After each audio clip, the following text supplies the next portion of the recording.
previously on Pieter's Travels. I'm going on holiday for my 40th birthday in Orlando, Florida.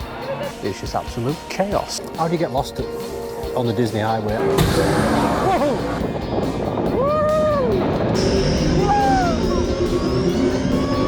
So you'll be going at top speed of 70 miles an hour. Oh man, that is a good ride.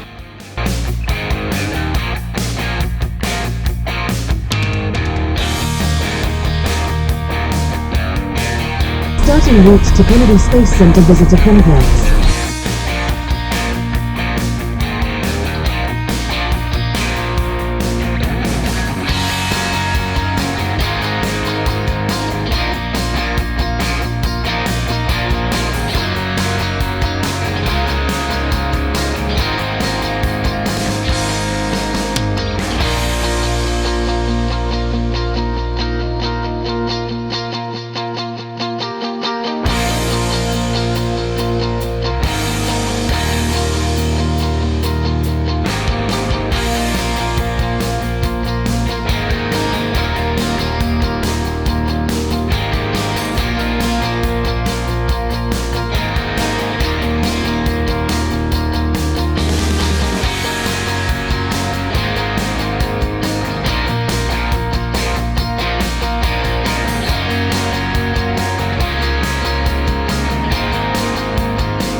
Now then, welcome to Pieter's Travels, day 8, and I've actually escaped Orlando today.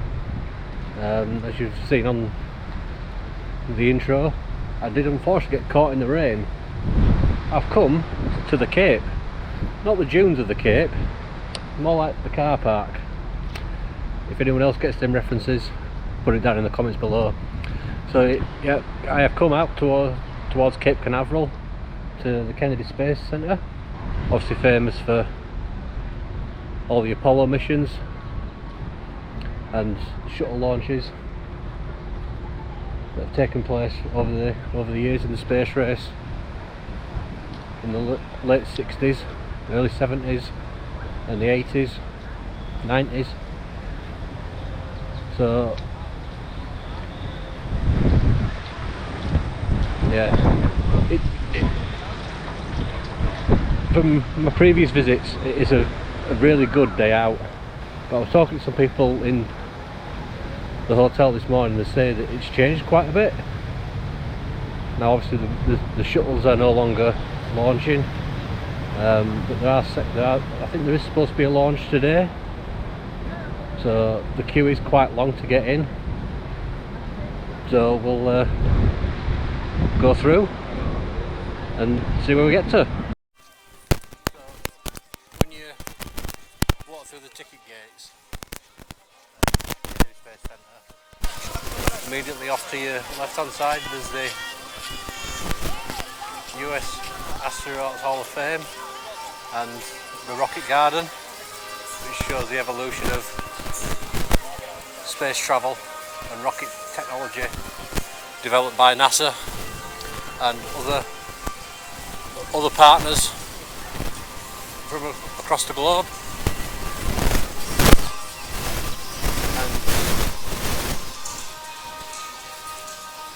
There are actually some early capsules that astronauts would have been in on those early Gemini and Mercury missions, and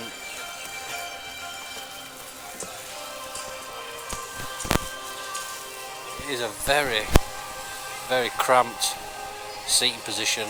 So the space race didn't really start with Kennedy's speech. It actually, from July 1957 to December 1958, scientists from 67 nations worked together to fill a pool of geological information that's still in use. In the geophysical year, first sign of spring for a world frozen in fear of nuclear war. A major contribution to this information pool was made by Explorer 1. Juno 1 rocket launched the 11-pound satellite into orbit where it detected vast layers of energy emitting particles. These layers were later named the Van Allen belts after James A. Van Allen, the American astrophysicist who built the instrument carried by Explorer 1. So it didn't start with Kennedy's speech of man will go to the moon in this decade and do the other things, not because they are easy, but because they are hard. Started a lot earlier than that. And some of you may know or heard of Telstar. Launched into orbit. So in 1960, the first live television signal across an ocean created an instant sensation and spawned the communication revolution. The signal bounced off a huge mylar balloon that was called Echo, which was launched into orbit by a Delta rocket in August 1960. Just 2 years later, another Delta rocket launched Telstar. So 1962 Telstar was launched. Telstar could receive, amplify and transmit intercontinental television signals in real time. Suddenly, world events were unfolding right before our eyes on a small box in our own living rooms. It's always fascinated me as Kennedy Space Centre in Cape Canaveral. And obviously at one point it was named Cape Kennedy after President John F. Kennedy, who was tragically assassinated. So specs for a Delta rocket that launched Telstar, height of 89.3 feet or 27 metres, 88.9 inch diameter or 2.24 metres. The third stage propellants was liquid oxygen and kerosene. The second and third stage propellants were solid fuel and a lift-off thrust of 152,000 pounds.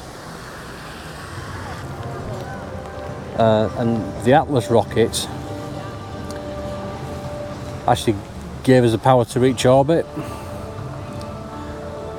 but it was the Aegean on top that bridged the huge gap between getting there and getting down to work. The Aegean was powered by an engine that could turn on and off at will. It was also the first to have a steering system to control yaw, pitch and roll. Combined, we now had the controls needed to meet the Gemini programme's missions objectives to rendezvous and dock with other spacecraft. Up to this point, the brute force of Russia's rocket technology had earned them all the trophies, but the Atlas Aegean brought us to the turning point in the space race. America's leadership in electronic and systems technology would keep us driving circles around the Russians from here all the way to the moon.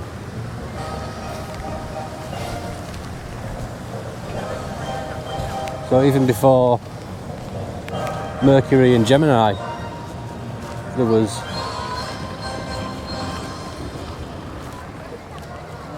other engineering that had to go into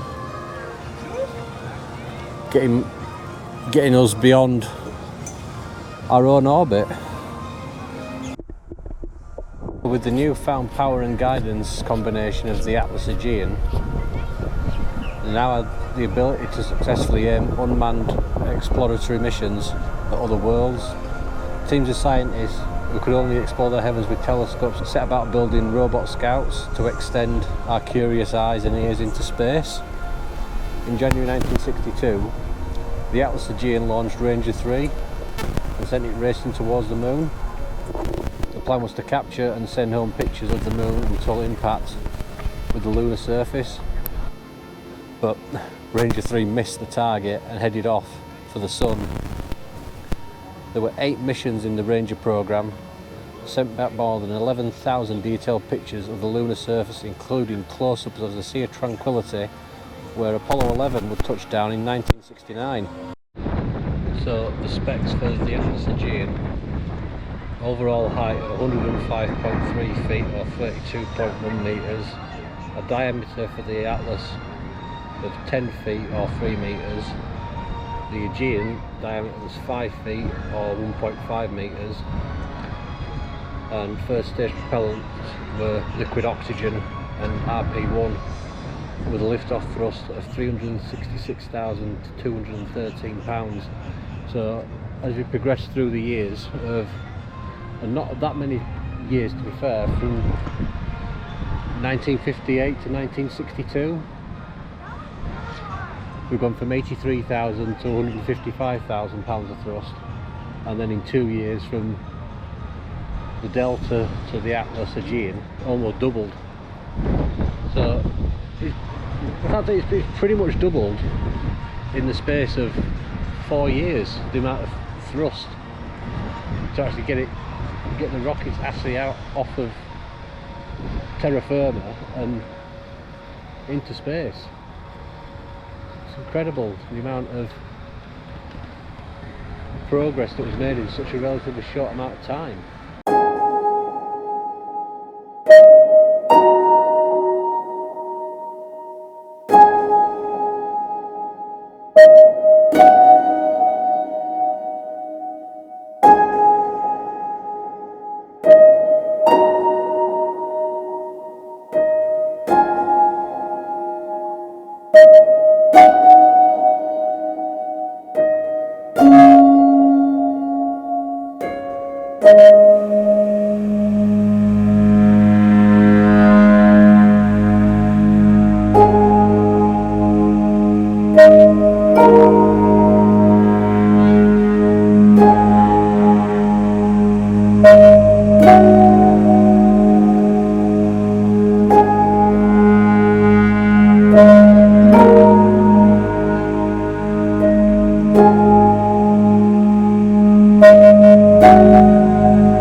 To exhibit all about the Space Shuttle Atlantis.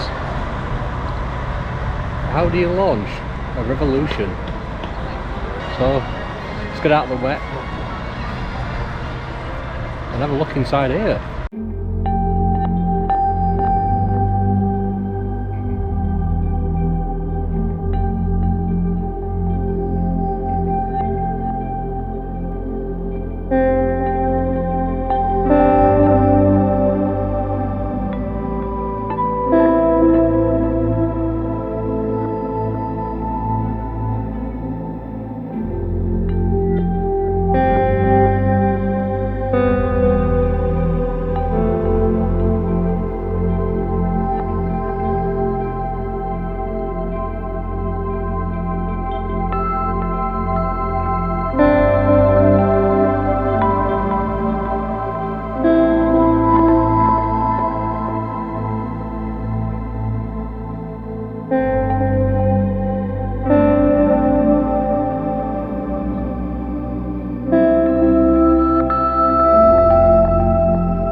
safety belt. Needs another safety margin. The crew can tolerate a short-term increase, but... Engineer? Morning, ready. What, right now?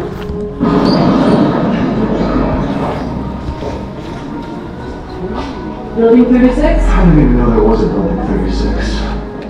Must be important. Everyone's here. We have propulsion, aerothermal, flight dynamics. Anyone know why we're here? For this.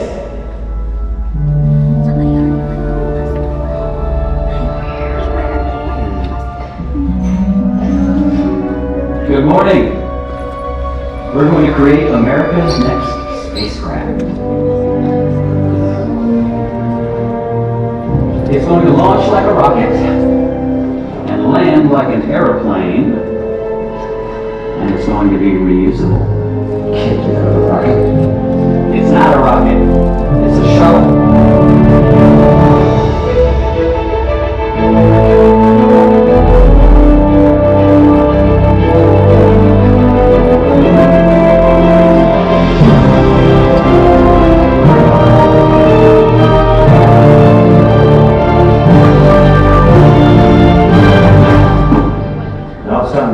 Step. Sketch pad to launch pad. Going to the moon was a camping trip. Now our job is to work and live in space. This vehicle has to do something that we have never done before. Perform 4 key tasks and be able to do them over and over again. There is nothing easy about putting a ship back up into space, let alone a whole fleet of ships. But first, let's talk about the launch. We have never designed engines and vehicles that can be reused. But we will, and once we're in orbit, we go to work. We want to take all kinds of cargo up there in addition to the people. Science labs, satellites, even the space station. And then all the work is done. We gotta bring everybody back home. All right now. Country's waiting. Let's build ourselves a space shuttle.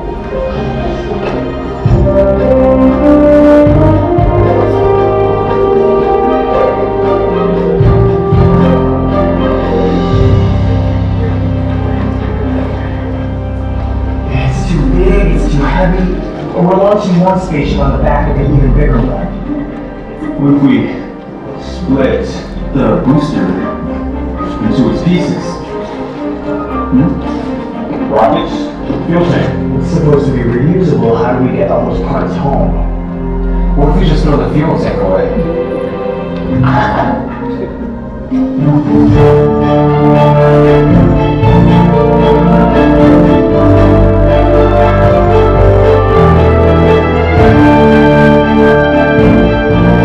We're running all new processes, procedures, manuals. We've never had to reuse a ship before. Also, gonna have to build some really big garages. Sir, what if she lands somewhere other than Florida? I should get back here. It's a glider. Buy her a plane ticket on.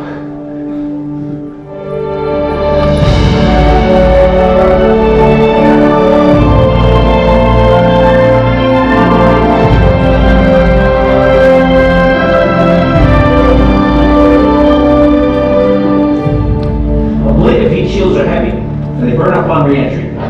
We need a more reusable solution. Silica foam ties, thousands of them, fitted together in one lightweight, reusable heat shield.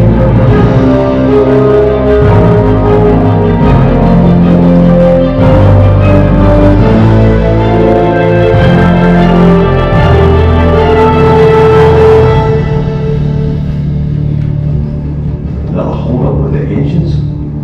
Tell me some good news with the tiles. The heat shield bond keeps failing. The tiles keep falling off. So another delay. How long? How long? 1.5 to 2 years.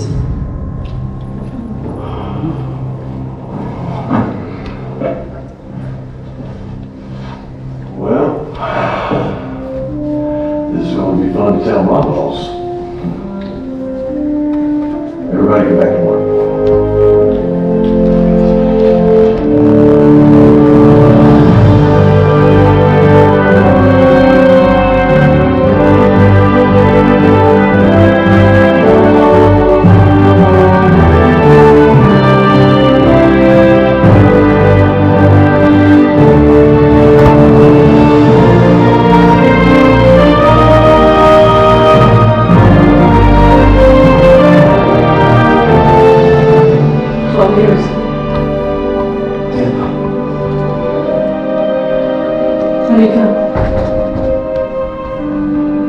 let you know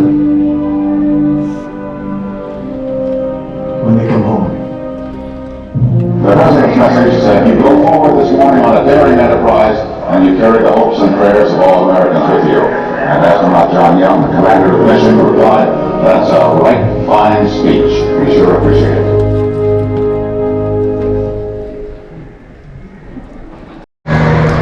So it was a 12-minute show showing the launch of Atlantis going into space, performing its duties,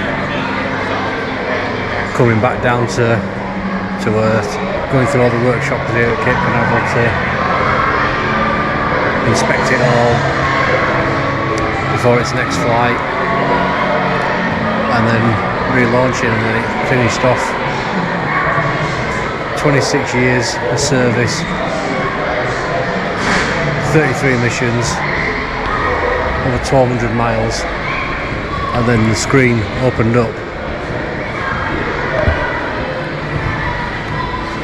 to show the nose cone of Atlantis. It actually faded out, did the film, and you could just see Atlantis through the screen of the projector screen, and then the screen came up and revealed Atlantis. Now, I have seen Enterprise at the Intrepid Space Museum in New York, which is an Essex class aircraft carrier from World War II era.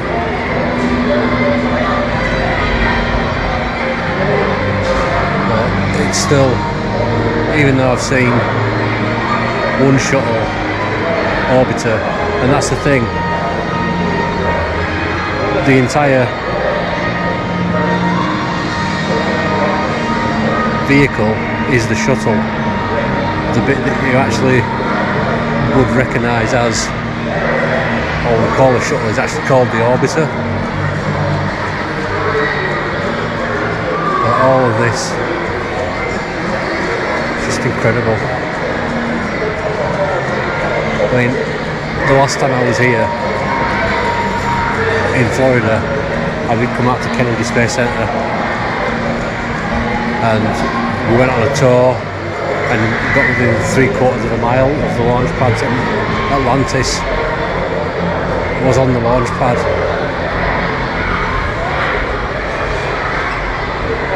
It was on the pad, ready to go off on its next mission.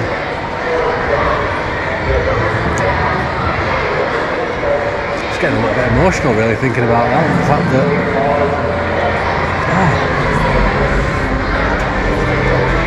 the last time I saw this, it was in service, and now it's here. I can see it up close and personal.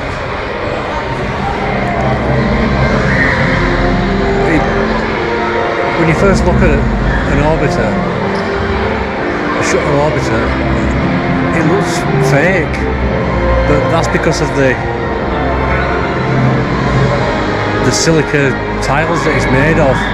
You'd expect it to be like aluminium or steel, but it's just too heavy. It's just too heavy to actually fly and re-enter Earth's orbit, and for it to not disintegrate. I know there has been incidents where shuttles have tragically had issues on re-entry, but it's just incredible to think that this has taken countless astronauts, God knows how many tons of equipment up into space, and it's here. You can't touch it, but you can almost reach out and touch it. It's just one of those things that unless you ever come to Florida, you're never going to experience this. it's a piece of history that's, I think, quite relevant and tangible, and people can understand it because it's happened in many people's lifetimes. Just a wonderful piece of engineering. Wonderful.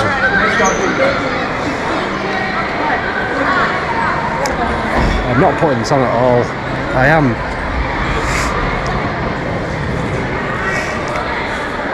am quite emotional about this, like I say. 16 years ago this was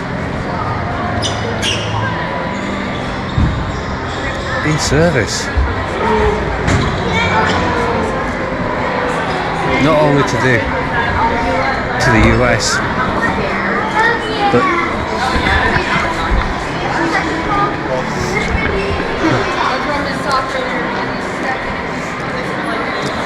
but to mankind in general.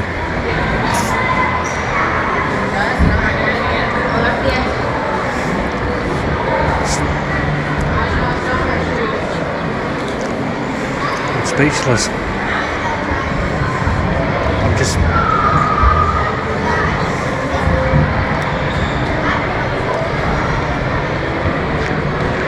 I never thought I'd feel this way, seeing it up close and personal like this.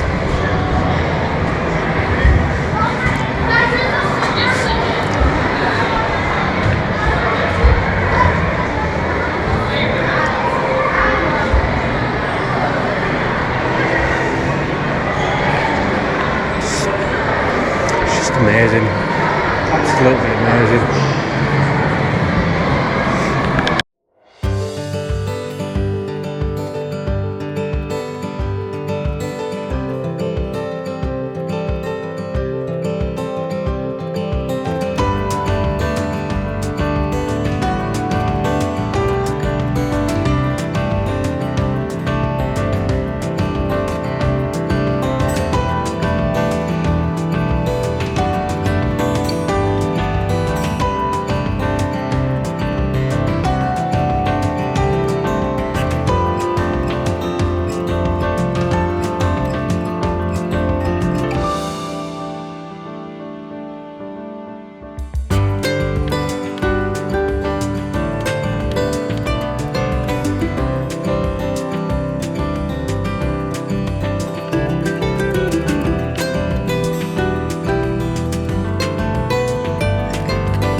So I'll tell you what will actually get you out of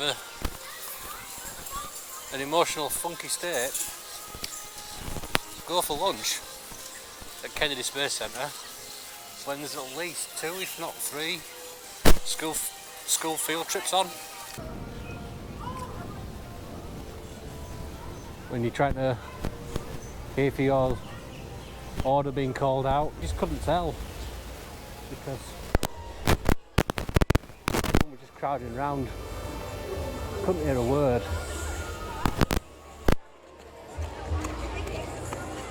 It also hasn't helped that it's a rainy day as well, so everyone wants to be inside. So yeah, it's one of those. But It's rejuvenating me for the day. And what I am going to do, because it is getting on for 2:10 now, the last bus tour leaves at 2:30, so I'm going to get on that and show you some more of Kennedy Space Centre. So, like Space Shuttle Atlantis, which was a milestone for the progression of space travel for NASA, the biggest one was the Saturn V and Apollo space programs, and there was a dedicated centre away from the main visitors centre. Hello everybody, how's everybody doing today? Geez, holy cow, I was wondering, yeah, I know this is kind of a drowsy day, isn't it? Makes you want to kind of crawl up and take a quick nap. Alright, so we're going over to Saturn V. We didn't really like it over there, but first of all, I need to make sure all children that are 13 years old and under have a seatbelt on. Number 2, please, no eating on the bus. No food is allowed, so please do not eat on the bus. Number 3, if you have a cell phone, please, by all means, do not accept any calls or make any calls. So please, if you would, put it on either mute or vibrate. And also, when I'm speaking or the video is playing, I do ask you to please keep your talking on down to a bare minimum. If you have to talk, please keep it down real low, because this is a tour, and what we do is we like to make sure that everybody gets a lot of good information, because there's a lot of good information on the video, and what I am going to tell you about the VAB and whatnot, you're going to enjoy that. And so with that, I'm going to be your tour guide. My name is Earl, and so we have one of 3 of the Saturn V rockets that was left over from the Apollo era, and that is it was over there at the VAB for a little while, and then they took it over there to where it's at now, and they completely refurbished it and made a really nice exhibit out of it. And so then they built a big building, huge building around it, so because it was so big. And when you get there, you'll see some moon suits that the astronauts wore when they were on the moon, and they'll have some of the moon dust still on them. And you'll see some of the capsules that the astronauts flew in. And they have a reenactment of Apollo 11 landing on the moon. So I know you're going to enjoy yourselves over there. So sit back, relax, and I'll get this video rolling. No beach. 60s. And what an exciting time to visit our multi-user spaceport. Through our commercial crew program, we are sending astronauts to the International Space Station from American soil for the first time since the Space Shuttle Program ended in 2011. We're continuing to launch new research experiments and supplies to the space station with our commercial resupply services, and launching the most technologically advanced scientific instruments to date into space through our launch services program. This all culminates in our ultimate mission, the Artemis program, where NASA will return to the moon, this time with the first woman and first person of color, and continue on to Mars.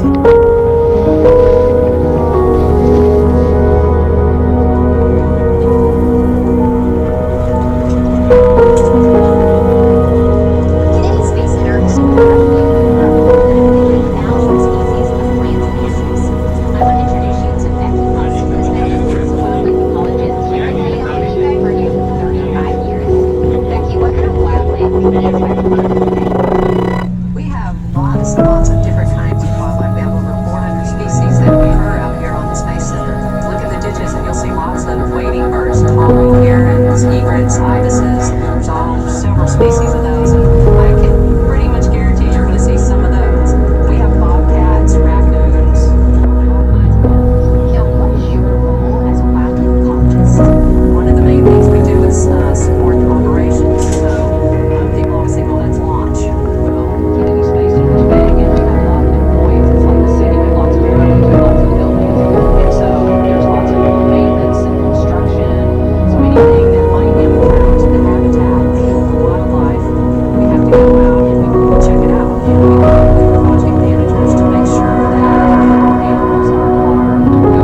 had to stop filming briefly because we're going through a security checkpoint, but now over at the Saturn V centre, and even though technically, even though I said at the start of this video that I was over at Cape Canaveral, technically Cape Canaveral doesn't come up in the address. It's actually Merritt Island, and all this area around the Kennedy Space Centre is an island, and there's lots of inlets that come in to where there's little bits of landmass, and little islands that actually stick out in the landmass before you actually get out into the Atlantic Ocean, and that actually helps dissipate the shockwave from the launch when Saturn V was being launched, and also from the Shuttle Programme and the new Artemis and SpaceX rockets that are launched from Kennedy Space Centre. And the vehicle assembly building has got the largest doors in the world. Oh, as Jeremy Clarkson would say, in the world. No, seriously, it takes 45 minutes to fully open one door. You can probably just about see it there. That little grey building there, as it probably looks on camera. It's flipping enormous. It's gigantic. By volume, you can fit 3.5 Empire State Buildings. And if you were to fill it with ping pong balls, it would take 250 billion. That's billion with a B. 250 billion ping pong balls to fill that building. It's another engineering marvel. And it was built for the Saturn V Apollo programme.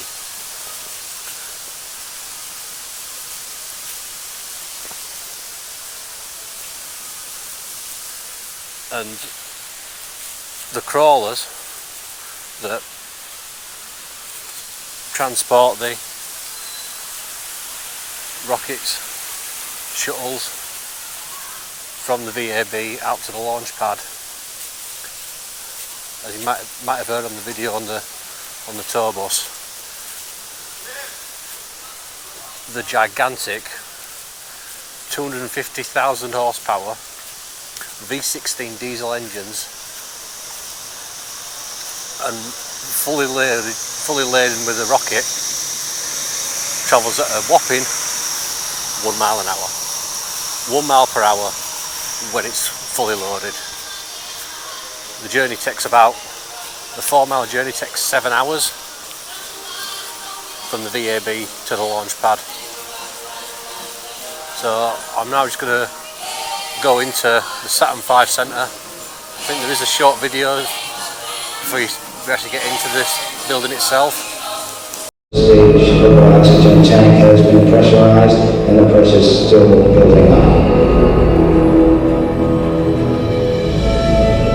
Coming up in 90 seconds, mark T-minus 90 seconds and counting. The Apollo 8 crew standing by, spacecraft commander Frank Bonham, Jim Roller, Bill Anders. We now report that the liquid hydrogen tank on the bridge stage is pressurized. 1 minute 15 seconds.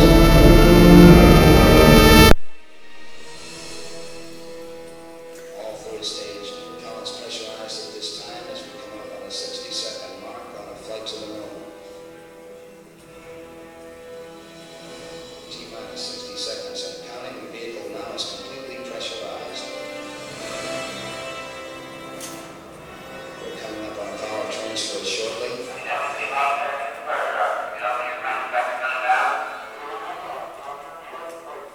We have the power transfer. We're now on the flight batteries within the launch vehicle.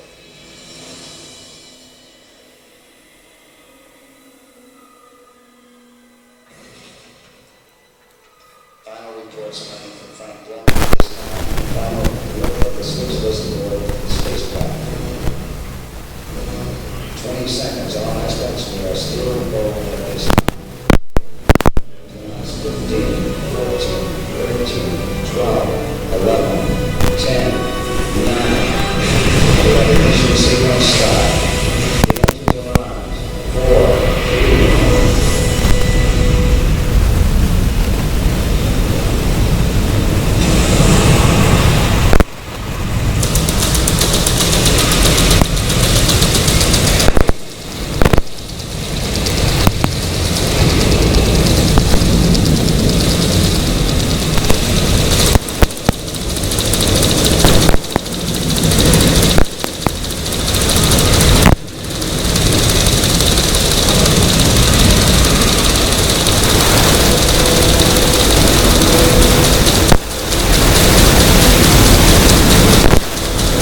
spacecraft, Apollo 8.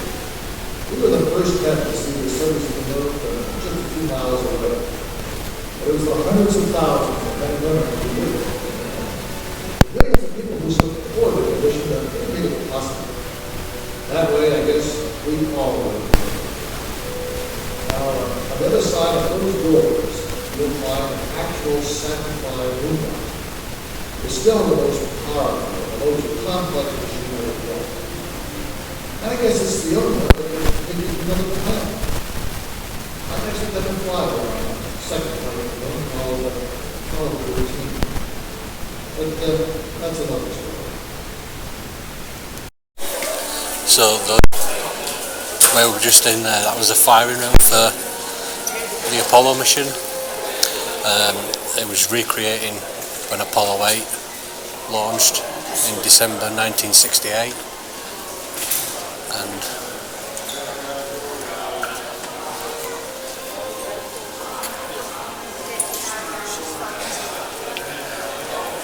I've seen this before, the most powerful rocket, one of the most complex machines ever built.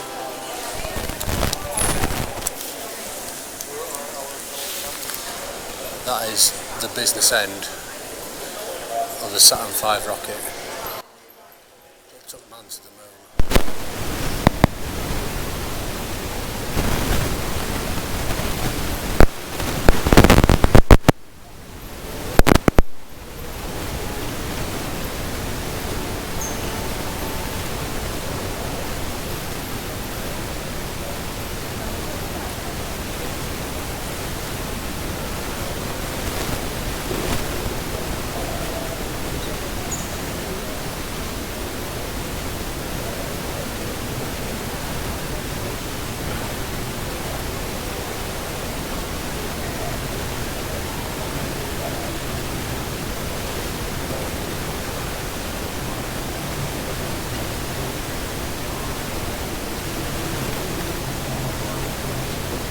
This is actually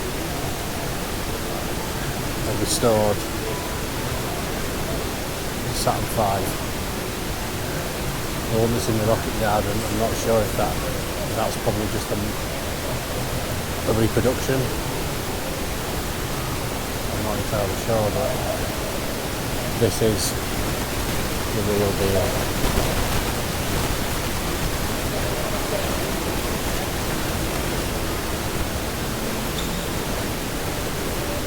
I've not even got to the end of it yet. This is only the first probably 2/3, half, just under half of the Saturn V.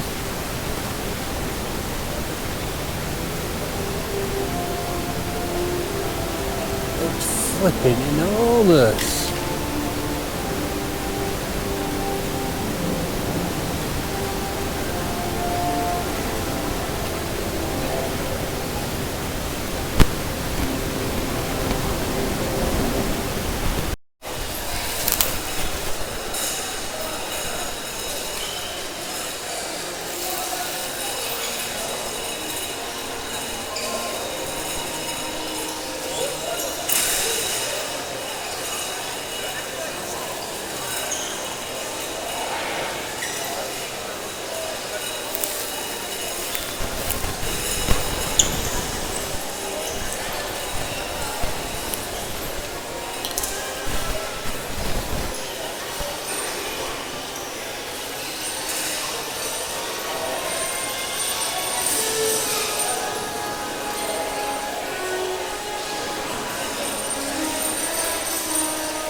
propulsion jet at the end of the room. That is just to get it out of Earth's orbit.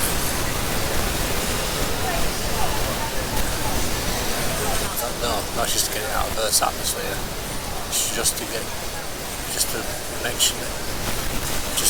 thrust Saturn V out of Earth's atmosphere. Then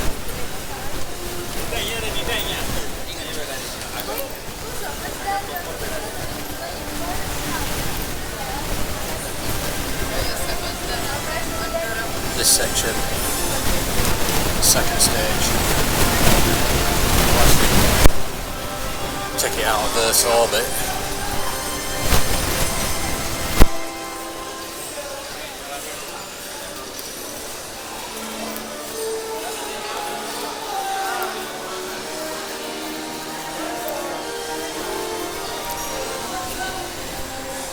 And the final section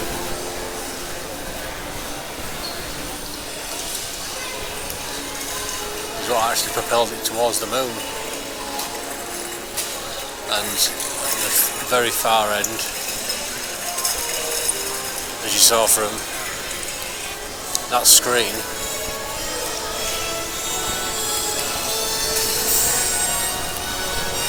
the tip of the nose cone is jettisoned from the front. Obviously it's there during Earth's atmosphere to cut through the air for drag reduction. So that section's right at the end there, that nose tip, cone tip, is jettisoned from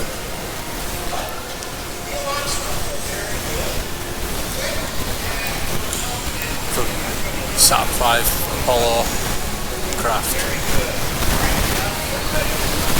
and then it splits approximately there, with a 180-degree spin, docks, and inside there would be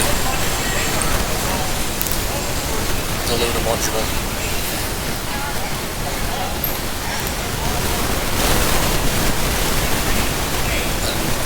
That's actually two sections.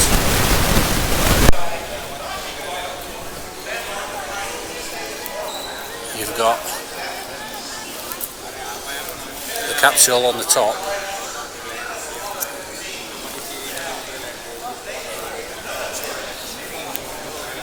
and then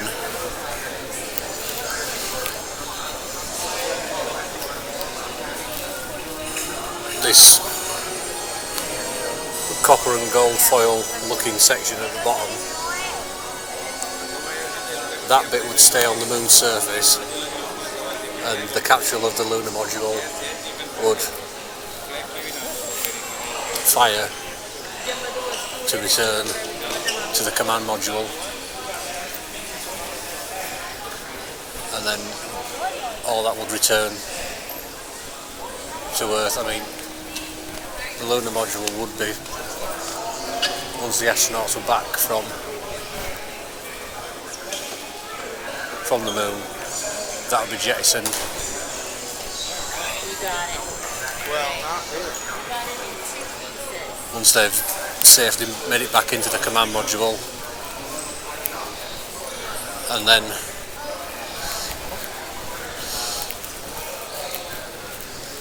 just the recovery capsule, the splashdown capsule would re-enter Earth's orbit and splash down, usually in the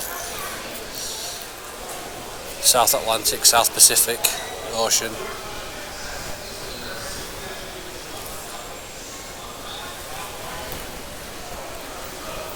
Because that was the thing. You have aircraft carriers such as the USS Intrepid waiting for splashdown from space programme, whether it was Mercury, Gemini, Apollo. The Intrepid didn't really go into the Apollo era, but Gemini and Mercury definitely did. And they would be tracking the capsule as it was returning to Earth, and they'd have spotters looking for where it splashed down, and then send helicopters out to go and retrieve the capsule from the ocean. And that was one of the things with the Shuttle Programme, they wanted to be able to reuse as much of the spacecraft as possible. So when they were performing the re-entry for the shuttle on the Shuttle Programme, they would have to time it for certain re-entries to calculate where they was going to land. So sometimes they'd land at a 3-mile long runway here at Kennedy Space Centre, but sometimes they'd land in California at a similar 3-mile long runway, and how they would get it back from California. They joked in that pre-show footage for the Atlantis that it would buy a plane ticket, but it's actually true. They're strapped to the top of a Boeing 747 jumbo jet. So if you've ever seen James Bond film Moonraker, there's the opening pre-title sequence where there's a shuttle orbiter on top of a jumbo jet. That is how they transported the shuttle from California back over to Florida. Bearing in mind it's a 3,500 mile journey from west coast to east coast. So they've got to get it back somehow. They've spent millions and millions and probably billions of dollars developing this technology so they could actually reuse it. They're not just going to leave it in California when all the launch facility and all the repair facility, the VAB, is over on the east coast. So they're going to strap it to the top of a 747, because at the time it was the biggest plane that they could actually strap the orbiter to. But without the engineering talents of people at NASA for Saturn V and the bravery of all the Apollo astronauts, even the ones that sadly didn't make it, like the ill-fated Apollo 1 mission, where sadly all 3 astronauts died in a pre-flight check that they were conducting. There was a fire in the cabin, in the capsule, and they just perished. So it set them back about a year and a half. And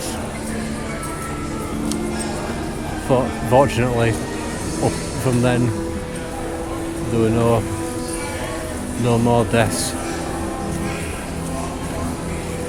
until Challenger, as far as I'm aware. Obviously Apollo 13 came very close, but they managed to retrieve the crew.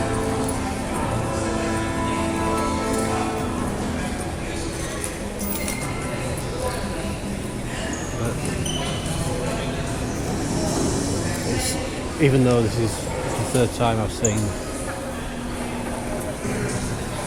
the Saturn V, it still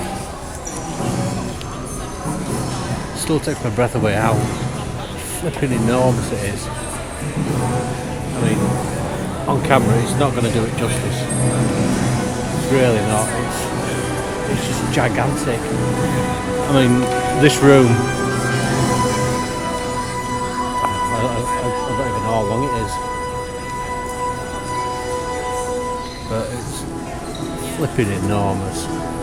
And like they were saying in the pre-show to the recreation of the Apollo 8 launch, they had to build it with such precision using microscopes to make sure that everything was in exactly the right spot and to the right tolerance. It's just staggering.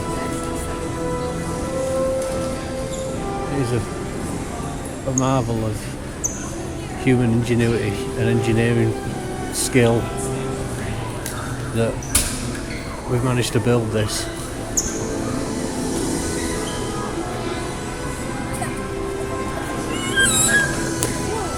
We have left our planet and set foot on another celestial body.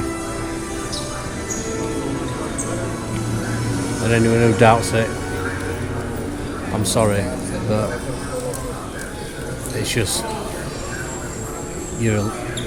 crazy to doubt the fact that man has been to the moon and that it's staged and it's all fake.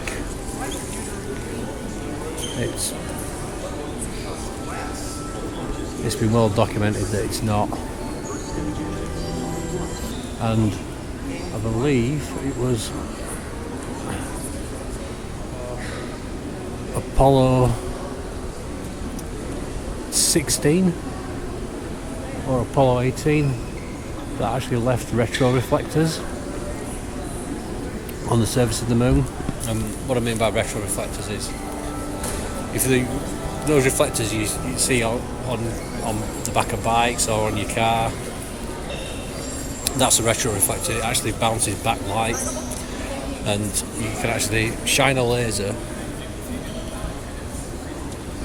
a powerful enough laser, at any point on the moon, and the light, it just scatters back. If you have a laser, point a laser and have a receiver to pick up that signal it's just the light scattered. It's not a strong signal, it just bounces everywhere. Because if you look at when you see moonlight, it's not a concentrated pinpoint of light. It's moonlight's bathed. It bathes the surrounding area, and it's not particularly bright either in comparison to the sun. But when the lasers are pointed directly at the coordinates for where the retroreflectors were placed on the moon, that signal comes back as strong as it left, because it's literally being bounced off a prism or a series of prisms in the retroreflector to bounce it. Once it hits the prism, it bounces off one corner, another corner, and then comes back on itself, and then it hits the receiver, and that signal is interpreted back on the computer. So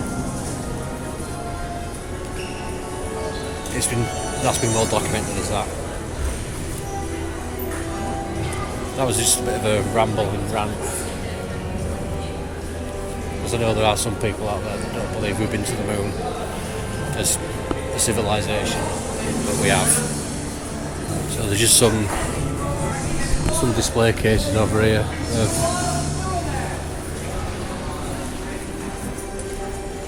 the suits that the astronauts would have had to wear when they were on the moon, and so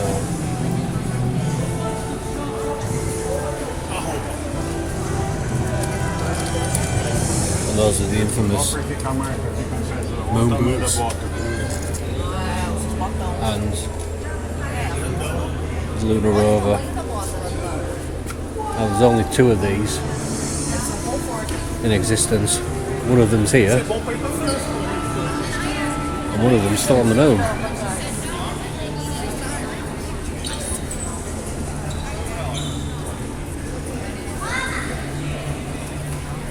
So the tyres, they're not your conventional rubber tyres you find on your car.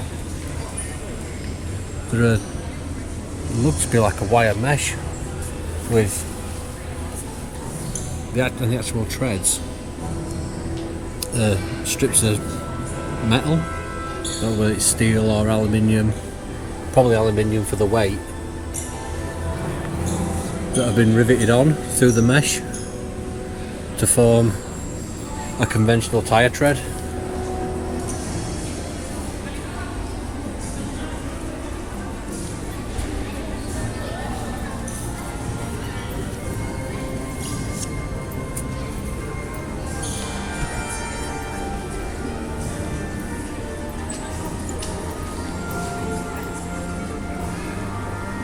It is amazing, this engineering marvel. I'm not going to get emotional, I promise you I'm not going to get emotional about this again, but it is.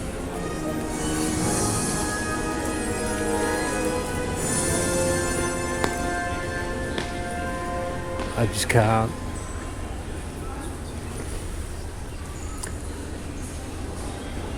I just can't stop looking at it. It is truly amazing. This is obviously the 3rd time I've been to Kennedy to see this, the Saturn V rocket, and every time it has the same effect on me. It's just unbelievable that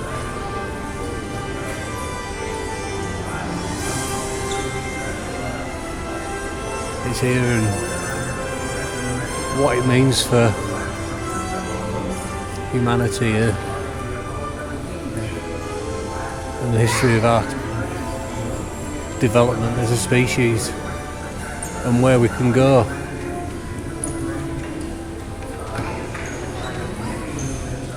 What we can do when we work together.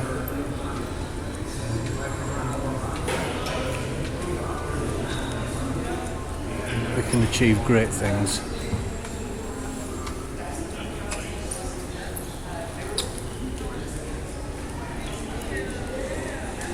If only more of society was like that. See, it's things like this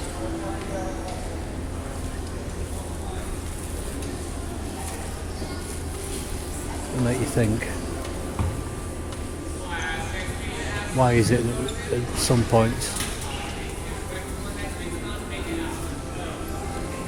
we can't all just get along, and we can achieve great things when we work together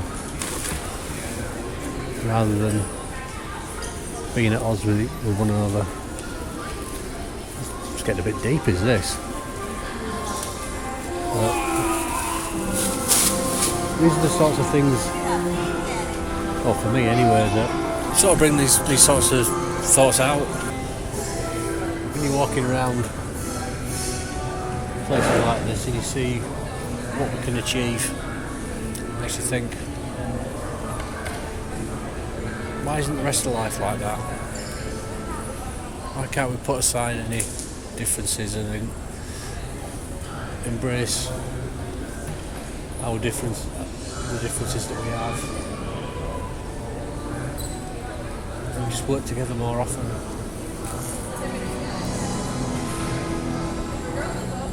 It is.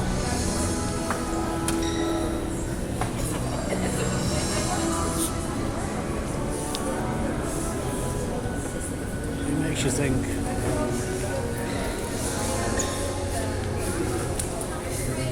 we can achieve great things when we work together.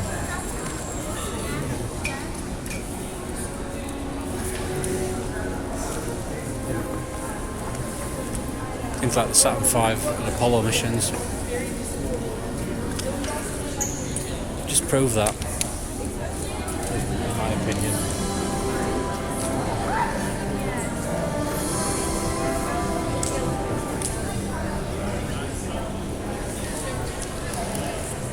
And Neil Armstrong said it best when he set foot on the moon.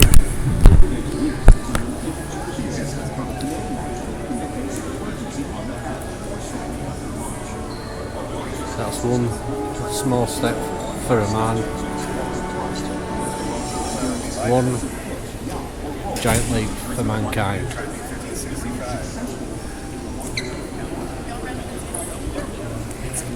Well said, Neil. Right on schedule. Well said.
I'm losing my grip, and I'm starting to drift.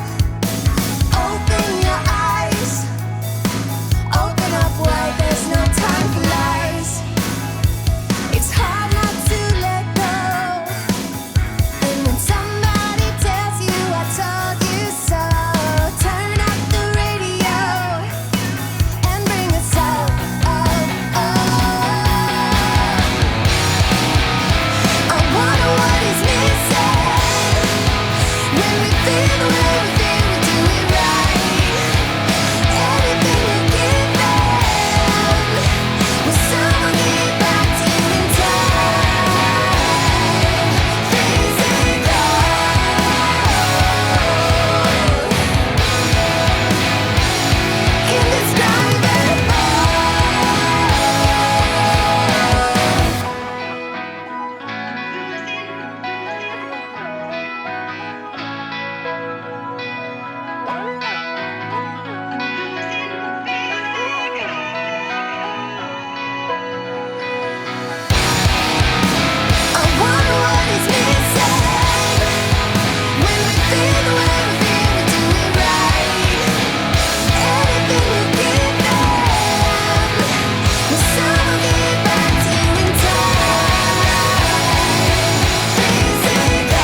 Well, that were a bit traumatic getting back from Kennedy. As you've seen from some of that footage, it just absolutely bounced it down with rain. And yeah, I mean, there were cars that were driving, no lights on, cars coming up behind really fast when I'm going a little bit slower to avoid any aquaplaning, because there were a lot of surface water on the roads. Yeah, it took about 2 hours to get back. The sat nav from Apple Maps, it just sent me on a totally different route to the way I went. It took a while to calculate a route actually when I was parked up at Kennedy. But I was driving for quite a while and I'm not recognising any names on the street signs, and then I eventually saw a sign for Orlando. I thought, right, I'm just gonna peel off here, and then I started to see signs I recognised from the drive out to Kennedy. I ended up coming onto the I-4 west from the north end of Orlando, sort of the downtown area, and then got down to International Drive and back to the hotel. And I've just had a pizza from the hotel, Callaloo Grill and Marketplace. It were all right. I mean, I've had worse pizzas. Yeah, and then just chilled out for the rest of the night. So yeah, a rather emotional and thought-provoking day today at Kennedy Space Centre. So thanks for watching, and if you like this video, give it a thumbs up and consider subscribing and clicking that notification bell to let you know when videos are uploaded. And I'll see you in a bit.